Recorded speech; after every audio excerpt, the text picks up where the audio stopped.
Joining me is Dr. Bob Weil, known as Dr. Bob, who is a respected sports podiatrist and radio host of The Sports Doctor. Dr. Bob is back on the show, and we're going to be talking about orthotics, which is always an important topic for those athletes and runners out there. And welcome back, Dr. Bob. Hey, Christine, it's always nice to be here with our The Sports Doctor is In segment that we take part in with your Run With It show. It's the name of my column with MVP Parent Magazine that we do quarterly. So it's great to join you. Orthotics are a great topic. And we'll start off by defining what a true orthotic is. And that's something that's made from a mold or a scan of the foot, ideally a mold of the foot, in what's called non-weight bearing neutral position. Orthotics are all about alignment. They're all about proper positioning of the complicated foot ankle joints so that you're in the right position at the right time. Often, many overuse type injuries, the plantar fasciitis, the runner's knee, shin splints, all are many times related to improper foot mechanics causing excessive strain on some of these tissues. So orthotics are one of our best weapons, and they're useful from children to grandmas to superstars, and everywhere in between, if I can think of any other categories, Christine. Yes, and not just for runners and athletes, but for everyone, really. And but how do you know if you need orthotics? Well, that's a great question, and I'll substitute the word need for how do you know if you'd benefit? And that many times is one of the most famous sayings that I've written about for decades for parents and or coaches who ask that very question, does my son or daughter, does my player, do I need orthotics? And if we're having problems, if we have a history of lower extremity problems, it could be feet and ankles again, it could be knees, hips, low back, when we have chronic or persistent lower extremity problems, then often with suspicion of the role of foot mechanics. And when that's the case, then many times that's when we want to take a good look at this when someone's having problems or they're interested in preventing problems or they're interested in enhancing performance. Can I be a step or two quicker? Can I enhance my balance and stability with proper custom orthotics? And the answer almost always is yes. And that's a Mhm. very exciting answer if you're rushing the net full speed, throw that in, it's Wimbledon time, or you're taking off of first base, or you're trying to sprint or accelerate faster. We've all heard the terms as runners. All of you are experts in the terms pronation and supination, which are normal motions of the foot and ankle in different positions. In general, every time you land on your heel, pronation allows you to be a shock absorber. Pronation also allows your foot to shape to the ground. Imagine you're walking barefoot on the grass. Pronation allows your foot to shape to the surface. And at the same time, your whole lower leg is rotating inward, part of that pogo stick like shock absorbing mechanism. That lasts till you bear weight. Once you bear Mhm. weight, pronation's over, ideally. Supination, the foot lining up, almost like a lever, that big toe, the first metatarsal lining up to push you off, is the term supination. If you're not supinating on time, you're pushing off a weak foot.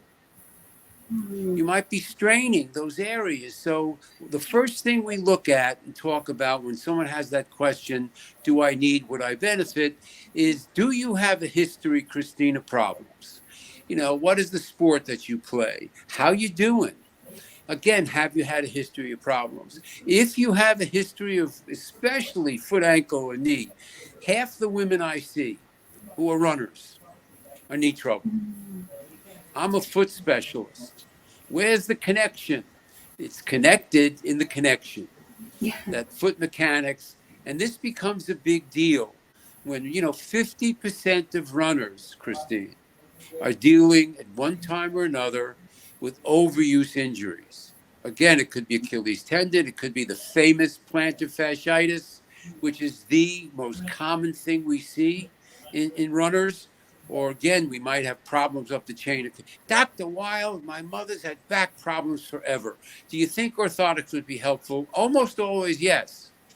Problem is that everybody and their uncle now has orthotics. You can walk into the store, there's a lineup in drugstores and whatever, and we tell people see a competent podiatrist or sports or athletic specialist who specializes in orthotics and who knows what they're doing when it comes to writing that prescription for you or your daughter or your son regarding the use. I like flexible plastic materials that can last for years and can be unbreakable. And we might see that somebody might use the same orthotics 10, 15 years when they're unbreakable, very light, usually a polypropylene plastic, which can be extremely flexible, weighs nothing, and we can put it in a dress shoe, take it out of the dress shoe and go run 10 miles in them. And then there are lots of different materials, but that's my fave as probably being the most commonly used. And although we do tell people the only time an orthotic can be destroyed is if the dog eats it. So we tell or chews on it. So we tell parents pay attention to that regard. Yes, and what about leg alignment? If you have, Yes. If we took 10 people off the street and we nitpicked them, we would see that 9 out of 10, we could see some malalignment. Half of them have a leg length difference. Some is because the hips are rotated or the hips are tilted in and out. Many times we'll talk to our chiropractic colleagues and get their opinion on leg length because we might see that some lift might be necessary. And often the lift can be incorporated into an orthotic. But all of those words that go into the engineering, the biomechanics, how do the muscles and joints work together as you're locomoting? Again, whether you're jogging, whether you're running a marathon, whether you're flying out of the batter's box full speed, going to first base, or you are dancing all over the place in pickleball, which is yes, now the fastest growing sport. And we put a caution flag out for many of our seniors who think they could jump right on the pickleball court and start to play and not have problems. So we want to pay attention to strengthening these areas also. So besides orthotics, when we're interested in either preventing problems or treating problems, or we're interested in enhancing performance, we want to add always strengthening these areas. We want yes, you to strengthen your feet and ankles.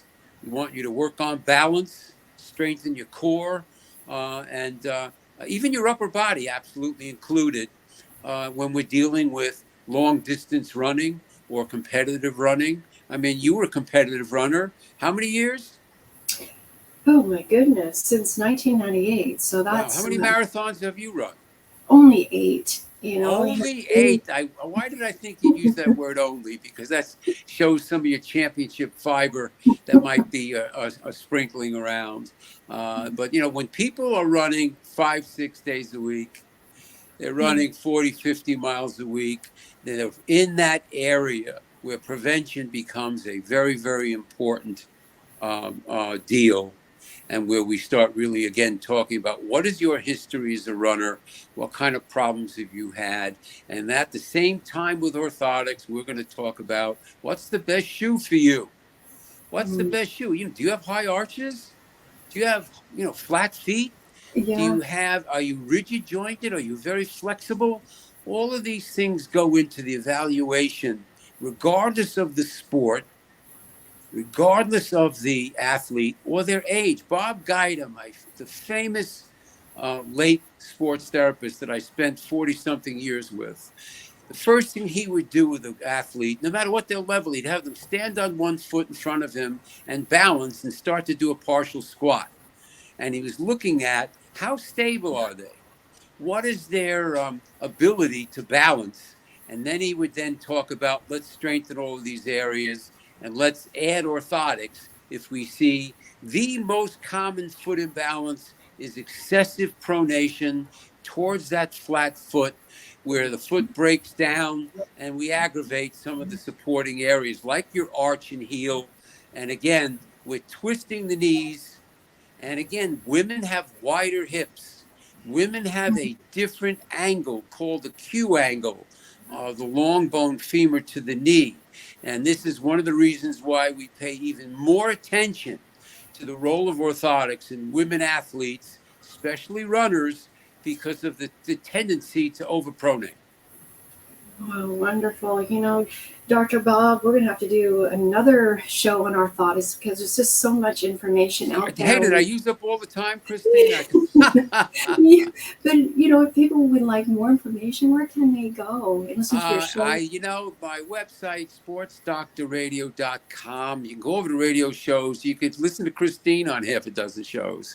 You could hear international guests, national guests, local guests, sportsdoctorradio.com.